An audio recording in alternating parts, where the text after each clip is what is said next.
Previously on Balls. But Clinton, it's Neal Collins. How are you, mate?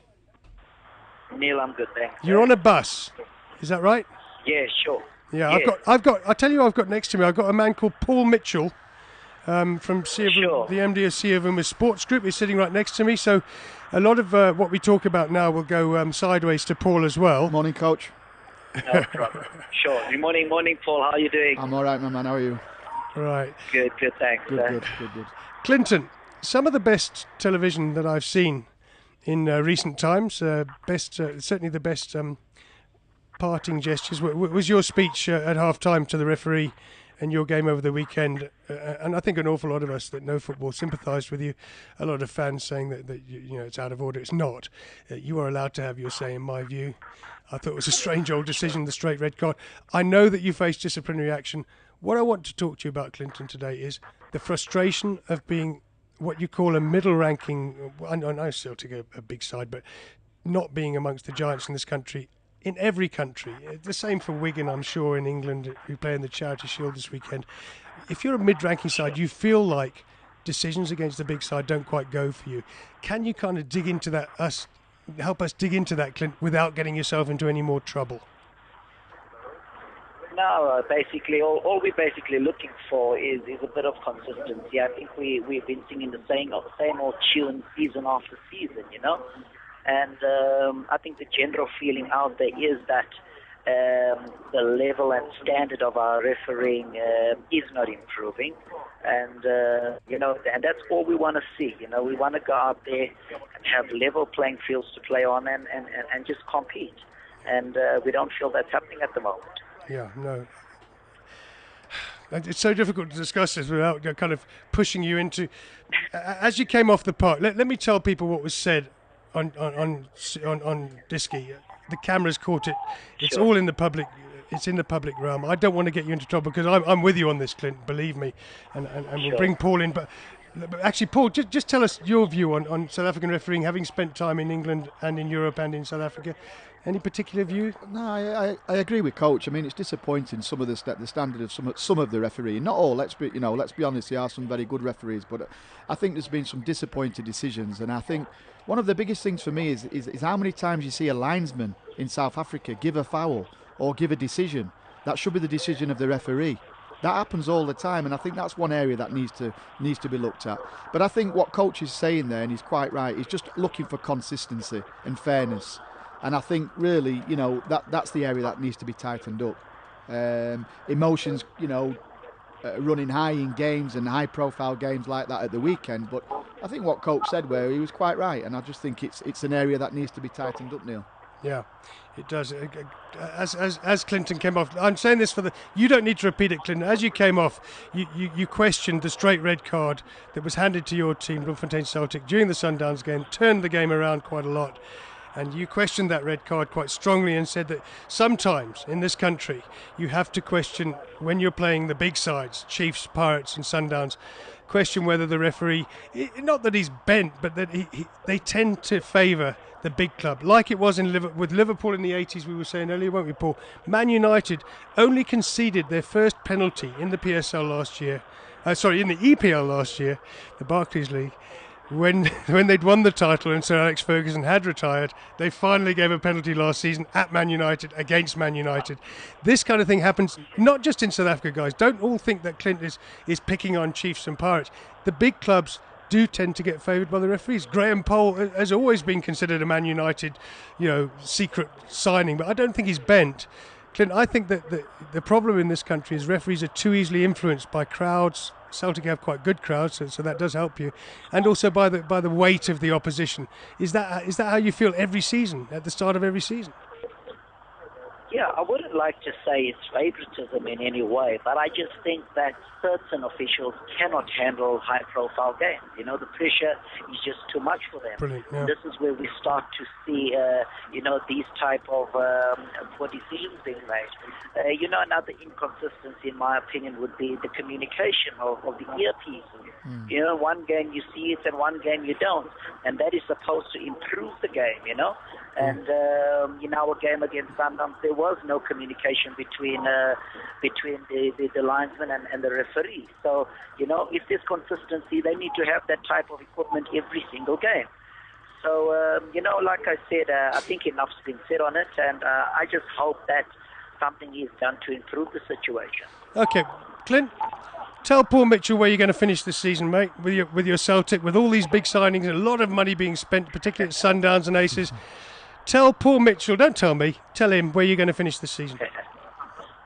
Yeah, I think I've had discussions with Paul before. We're a very hard-working team. Everybody knows we're a limited budget. We've gone for continuity this time around. We lost two key players last season in Letladi Madubanya and Lennox Bakela. We have brought in Musa Nayatama, and we're in the process of signing two more strikers to beat our attack. So we feel with one or two wise acquisitions, we probably still can compete for the top 5, top 6 spot, which, it's no longer a big 3 now. It's a big 5 if you throw SuperSport and Wits into the fray in terms of their financial muscle. So it's never going to be easy breaking into that top 5, but like we usually do, we'll punch above our weight and hopefully once again get into that top bracket. That's to me, that's amazing. As an Arsenal fan, having waited for Wenger to say anything constructive, Clint Laursen of Bloemfontein Celtic says we're going to sign 2 big strikers. I like that. I love it. And also your point that South Africa seems to be moving to a big 5, big 6 situation, much like when England used to just be a big 3 or a big 4 with Man City in the shake-up. Yeah. So it's quite nice to see 5 or 6 teams, I think, can contend. Paul, what do you think? How many contenders do we really have for the title this year? I agree with Coach. I think top 5, top 6. I've said at the beginning of the season to you, I think for me, Bloemfontein top 5. Even the result of the weekend was disappointing for them, but I think definitely top 5 they can do it. They've got a good squad there, hard working, good technical team, good management. I think they get good crowds at home. Very hard to beat at home. Very hard to beat. All the best, Coach. Wish you luck for the season and good luck tomorrow against Mr. Hunting. Thank you so much, guys. Okay. You and Gavin Hunt. That does amuse me. All right, Clint, listen, have a good bus drive, mate. Drive safe, and thanks for coming on the air with us today. Thank Clinton. Cheers, Coach. It's a pleasure. Thanks, Bob. That's brilliant, I think. For Clinton Laursen to have the guts to come on Bollockz, or the Bollockz to come on guts, after getting caught on camera, really ranting at the ref, his exact phrase was, and I don't want to get into more trouble, but it's all out there in the public domain. Red card? That can't be right. This always happens when you're playing against Orlando Pirates, Kaizer Chiefs or Mamelodi Sundowns. And believe me, at least he had the bravery to come out and bloody shout it, because a lot of people say it. Did you see the penalty given to Bloom at the end? That was even worse. Well, that was almost... And I think... that was just a... Pitso Mosimane came out afterwards and said... Almost, he was just levelling it up. He was just levelling it up with a late penalty. And I do think there are certain officials in this country, the ones that are allowed to officiate. Refereeing's a difficult one. It's all over the world in different leagues. You get these different problems. It's up to the PSL and the powers that be to, make us as professional as we are. I mean, I think probably the way to go is to make referees professional in terms of full time. Because I know at the beginning of each season, if I'm not mistaken, we have this issue where referees are not fit or they're not passing fitness tests. In the EPL, for example, and I think I'm right in saying down here as far as the Championship and down, Neal, if I'm right, that the referees are professional, they're full time. No, they are. And here they're not, right? So, it needs, in my opinion, to become like that, because in Europe, they're constantly on courses and different things during the week when they're not refereeing games. So that can only help to improve. And it might be something the PSL look at going forward. Well, last year, I do know that Daniel Bennett was the only South African referee to pass the FIFA fitness test for referees. They then scraped a few more in, and it all got a bit hairy at that point. But they're not full-time professional at the moment in the PSL, are they? I think they're trying to make them that. Yeah, but they're not at the moment, I don't think. They used to have... I mean, the lad Ace Conga, the old referee that I've spoken to before, his feeling is that we should already be at the stage of professional refs. I know they've and touched we tried on it. to do that. They've touched on it. But most of them still also seem to have other jobs or haven't quite taken on the idea of being a full-time ref that spends all his day, like you say, at courses, watching videos. Yeah, but then I think it's unfair. Sometimes it's unfair to be hammering the refs week in, week out. Yeah. when they're not full-time professionals. I agree with that. You know, completely. if they're full-time professionals and they're salaried by the league and they're on decent salaries and they're in courses, then obviously I think people can point fingers if it's still not improving. But I think that's probably the way to go, and I'm sure the PSL is looking at that, because I mean the PSL as a league is fantastic, the way it's orchestrated, the way it's managed, the way it's the TV rights, the way the coverage. I mean, it's fantastic. I mean, you can compare the PSL in terms of coverage to the EPL in terms of the way that it's covered in our in South Africa. I think it's fantastic, and credit to the people that make it that way. So as long as we make sure that our criticism of the refs isn't kind of ridiculously hysterical. I mean, there was that awful situation where the referee was the police thought he was driving a stolen car, so Gomez had to ref 2 games, became the first referee to send off 2 players in one weekend. I don't want it to get hysterical. I want it to be constructive, and as you've just said, Paul, and as Clinton just said, Clinton's criticisms are valid, and your idea of making sure these refs don't just become professional, but have a kind of a situation like they have in Europe, where the referees get together, and sometimes 15, 20 of them, and they will train together, they'll watch videos together, they'll discuss the decisions they make, and they become, full-time professionals. That's what you need to be in this day and age. If you're going to be a cricket umpire, that's what you do. Well, I'm sure the PSL, the model of the PSL has been modelled both, I think, on the Bundesliga model and on the EPL. And I remember being at Pirates offices, I think, was it last year? Yeah, last year or year before, when I was there to see the chairman. And I remember the chairman of the league, the EPL was there, and one of the chairman of, I think, Bolton Wanderers was there, and they were discussing obviously the Premier League and the PSL. So I'm sure the PSL is modelled and learns from Bundesliga and EPL. So if that's what they do in the UK and do it in Germany, why not do it here? I mean, because our leagues. Okay, it's not as big as in terms of worldwide coverage, but it's as big in this country. I mean, it's massive in South Africa. I mean, look at during the off season, the people that were having withdrawal systems because there was no PSL. There's no football. There's no PSL. Yeah. I mean, I watch PSL before I watch Premier League now. Yeah. So I think that's the way to go forward, Neil. And let's not really, let's criticise if it needs to be done, but let's not hammer them until, the full time is in place and steps are taken to try and improve, because it has improved in the last 2 or 3 years. Come on, it has improved. Mate, people were telling me stories about referees that used to dive across the goal and punch the ball out and stuff in the 80s. And I remember when we used to play in the 80s, you knew you wouldn't get results. It's no different, but it's no different in other. Forget EPL and probably La Liga and Bundesliga, but it's no different in places like Vietnam and Thailand and places like that. I've been to some of the games there. It's absolutely horrendous, some of the things that happens. I always forget that, because you've got quite good links with Vietnam and those kind of areas, Thailand and Sudesh Singh. It's funny. It was funny we're touching on referees, because Sudesh Singh, who's one of our clients and a good friend of mine, we sent him to Vietnam to be a technical director and to be a consultant on his methodologies that he's devised with Ted Dimitru in terms of their techniques in training, especially in youth development.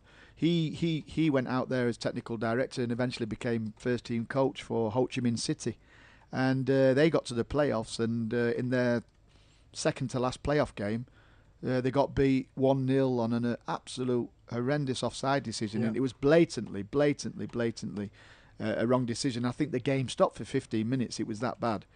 Yeah. Luckily for Sudesh, he went out and won the next game and got the team promoted to the first division. But I'm sure he'll tell you stories, because he's worked out there a lot. And that's why the V League in Vietnam 2 years ago or last year nearly shut down because of all the problems. So it's not just a local problem. Look, I think in South Africa it's more on consistency with decisions rather than, the other things that are disappointing that we find in the game in terms of blatantly, which could be attributed to match fixing and all these sort of horrible things that we don't want.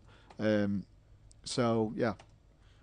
Mate, interesting. I've just got David Capel on Twitter has just told me that South Africa has slipped, and we talked about this in the car on the way here. 59 to 67 in the FIFA World Rankings, from 9 to 12 in Africa, which means it would be really nice to beat Nigeria in a friendly, wouldn't it? Yeah, but then they beat Nigeria and they go all the way back up. I don't sometimes find it hard to work out how them rankings work, because South Africa over the last 7 years have been up and down like a yo-yo. It's very difficult. It's if you look at the module, how FIFA work out the points, it's quite intricate how they have to do it. And but I'm sure if they beat Nigeria, they'll rise again. Well, and then Sierra Leone, another difficult game. Is it Sierra Leone or Burkina Faso? Burkina Faso, sorry. Burkina Faso. Leone. But then it depends. Yeah. I mean, Burkina Faso, they beat them, but I'd like to see Nigeria and Burkina Faso turning out their, strong teams. But will they? That, what sort of players are they going to put out? Nigeria will always put a strong team out because they've got good local players. But Burkina Faso, a lot of them play in France and overseas, so they might not put a strong side out. Yeah, we have to hope that they don't. I'm just reading some of the Twitter. Sorry if I sound a bit distracted, guys, but it's very important. We've had unbelievable levels of Twitter response today, and I always like to try and read it. We don't have the ability here to take your calls like on some shows, so I wanted to just... Musa is one of many on Twitter. If you go to @NEALCOL, Neal Cole on Twitter, and also what are you, Siavuma? Yeah, at Siavuma Sports. At Siavuma Sports, and also to K Comfort K, the three of us who are in the Bollockz studio. You're seeing a huge avalanche of Twitters come, mostly about the Bafana Pirates situation, where Pirates have withdrawn all their players from the Bafana squad for Nigeria. A lot of response to that. But now, in response to Clint Laursen, a lot of people are referring to a game that Celtic beat Sundowns, where the ball hadn't crossed the line, and Musa saying that Clinton Larsen's a hypocrite. He got a dodgy goal in the Telkom final. His player scored with a hand against Pirates. This is true, and I talked to Clint at length yesterday about this when he wasn't in a bus travelling to Joburg, and he admits that sometimes they do get the rub of the green. I think cricketers, when they have a bad decision in cricket, they say, well, a bad decision today means you might get a good decision later on. Also, a lot of talk about Liverpool and about the way that some big clubs in England always find that it goes their way. If you actually look at the stats, you can actually see that there's a suggestion. Look, I think just in relation to Coach Clinton there, I mean, at the end of the day, he said what he said unluckily for him on TV, and he'll probably get some sort of action against him. But he was emotional at the time, and I mean, Coach Pitsol's the same. All the coaches are. They're under a lot of pressure. So, as much as he said, I mean, he's probably going to face some sanctions or whatever, but at least be put in front of the DC. But I mean, he was only giving his opinion, and Coach Pitsol, to be fair, he also gave his opinion at the end of the game. But I mean, I think all the coach is asking for, and any of the coaches, they're just asking for consistency, and so be it. And even as supporters, you want to see consistency. But look, the referees are doing all they can. The PSL's doing all it can, and it'll only improve. I mean, consistently over the last how many years since the PSL's been in information, it's improved. So I'm sure it'll keep on improving. Yeah. What I'm liking on Twitter as well is that Ryan Dobby, tweet of the day, I've just said, Gordon has a logical noggin, an international manager that can turn around. What a lovely word, noggin. Noggin. It's a Yorkshire word for head. It's a Yorkshireman. And Ryan Dobby Swede. We really call it a Swede, Neal, don't we? Swede is a kind of vegetable. Lovely Swede. Lovely head. And just saying that Gordon Iggesund has a logical noggin, he's not going to get involved in a huge... Just like he didn't before actually the Casafa Cup with Kaiser Chiefs, when Bobby pulled all his players out. In the end, Gordon turns around, he sorts out his squad without the Chiefs players there, without the Pirates players this time, gets on with his job. And thank God we've got Gordon Iggesund at the helm, and that coaches can deal with him. And we won't have the huge kind of club versus country rows that can occur elsewhere. Although I'm sure some of the media will be trying to stir that up right now. Gordon's in a press conference right now. Yeah, but it's not. Look, I think Gordon's probably got one of the hardest jobs in the world. I mean, he's fighting on different fronts. He picks like Coach Roger said, he picked the best available, or what he thinks is the best available squad, and he probably knew at the time he was going to lose players because it's probably already been touched on. And now he's just got to work with what he's got. I think what I'd like to see for Gordon, I think Gordon needs help in terms of overseas, and I think a couple of people touched on this yesterday in the media, is he needs help in terms of, we've got overseas players playing in top leagues, Russia and different places, and we've got players in Holland and Belgium that are not getting into the squad. And at the end of the day, how is Gordon, in all honesty, monitoring these players? Because the only way he can monitor is to get on a plane himself and go out there, which for him is very difficult. He's got to watch local players as well. Is there not some way he can be given an assistant or somebody whose job is to facilitate the watching of South African players in Europe? Yeah. I mean, how many players have we got playing in Europe? All right, some of them are not playing at a level that probably warrants them playing in Bafana, but we've probably got over 7 playing in a mixture of Holland, Russia, England, Belgium, Sweden. Yeah, in Sweden as well. So please, I mean, he needs some help in that area with a qualified technical guy to help him. And at the moment, I don't believe he's got that. So that's difficult for him. That's difficult. Yeah. But I'm sure with the squad he's picked and what he's got left from the 6, I'm sure he'll put up a decent show, and he'll put a decent squad out, and then he'll probably mix it up at half time or whenever he feels fit. And let's hope we get a result, and as the Twitter said, let's hope we can go back up in the rankings. Good stuff. We're going to get a music. This is Bulls Visual Radio.